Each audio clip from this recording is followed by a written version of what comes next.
بورما بەنێوبانگترین خواردنی بەیانیانی شاری مووسڵە. برما خواردنە پڕۆزەکەی کرێکارانی مووسڵ.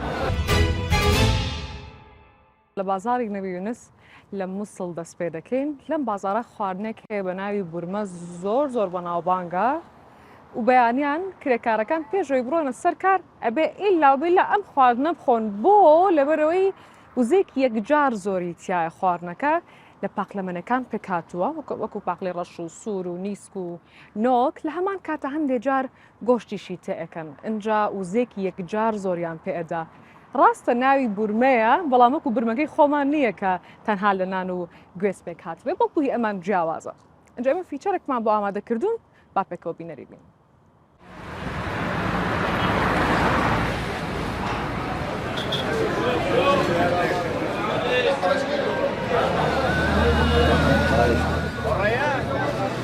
ئێرە بازاڕی بابت جەدیدەیە لە شاری مووسڵ. ئەمە دەکەوێتە بازاڕی گەورەی نەبی یونس. لەم بازاڕە چەندین چێشتخانە هەن نانی بەیانی بۆ کرێکار و خاوەنکارانی ئەم شارە ئامادە دەکەن.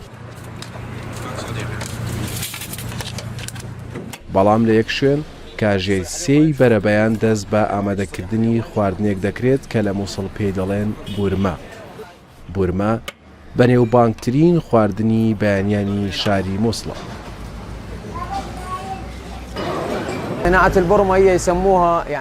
دروستکردنی بورما پێی دەڵێن حوتێکەڵە.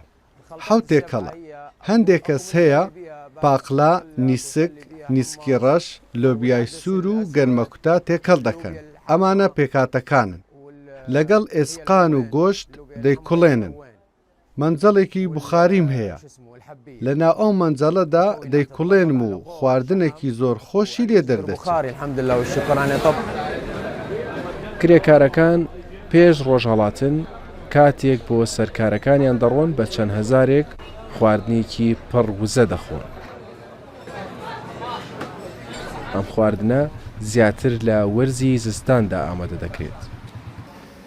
بە قسەی خەڵکی مووسڵ خواردنی بورمە دەگەڕێتەوە بۆ سەردەمی عوسمانیەکان. بورما خواردنێکی کۆنە و لە سەردەمی باب و باپیرانمان هەبووە. کاتێک من هاتوومەتە سەردونیا بورمە هەبوو تاوەکو ئێستاش. بورمە لە وڵاتی تورکیاوە لە سەردەمی عوسمانیەکانەوە هاتووەتە ئێرە وەکو خواردنێکی زستانی. پێشتر باب و باپیرانمان زۆر گرنگیان بەم خواردنەداوە و گۆشتیان لەگەڵ تێکەڵ کردووە. بەڵام ئێستا بووەتە کارێکی بازرگانی. بەرحاڵ خواردنی بورمە زۆر خۆشە.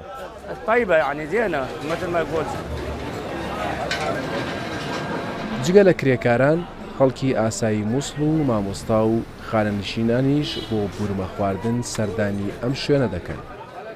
بەشێکیان خواردنەکە بۆ منداڵەکانیشیان دەبەنەوە ماڵەوە. خۆی ئەمە خواردنێکی چەورە و ئێسقانی تێدایە. یەکێکە لە خواردنە قورسەکان و سووک نییە. من هەموو ڕۆژێک بە سەفەری دەیبەمەوە بۆ ماڵەوە. هەموو ڕۆژێک وەکو نانی بەیانی بۆ مناڵەکانمی دەبەمەوە. ڕاست جادە باب جەدید و شاری کۆن. ئەم شوێنانە بە بورمە بەناوبانگ بوون. تەنیا لەم سێ شوێنە بورمە ئامادە دەکرا. پێیان دەگوتن بازاڕی جوەکان. ئەم بازاڕە زۆر بەناوبانگ بوو بە خواردنی بورمە. مووسڵ تاکە شارە بورمەی تێدا ئامادە دەکرێت.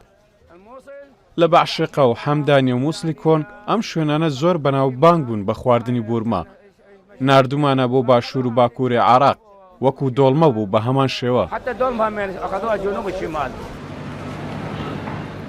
لەگەڵ خۆرهەڵاتن مەنجەڵەکانی بورمە بەتاڵ دەبن. کرێکارەکان دەچنە سەرکارەکانیان و چێشخانەی بورمەش چۆڵ دەبێت. پێشتر لەسەر خەڵوز و لە ناو گۆزەیەک دەمانکوڵاند. مامەتی هەبوو لە بازاری مەیدان یادی بەخێر.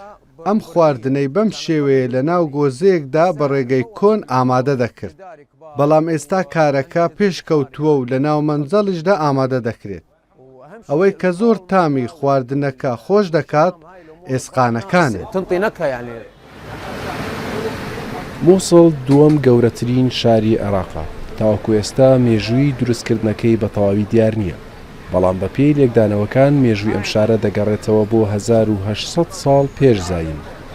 تاوەکو ئێستا زۆر شارستانیەت و دەوڵەتی جیاواز لەم ناوچەیە دەسەڵاتیان گرتوتە دەست، هەر یەکەشیان خاسیەت و جێپەنجەیان لەسەر ئەم شارە جێهێشتووە، یەکێک لەوانەش بورمەی عوسمانیەکانە.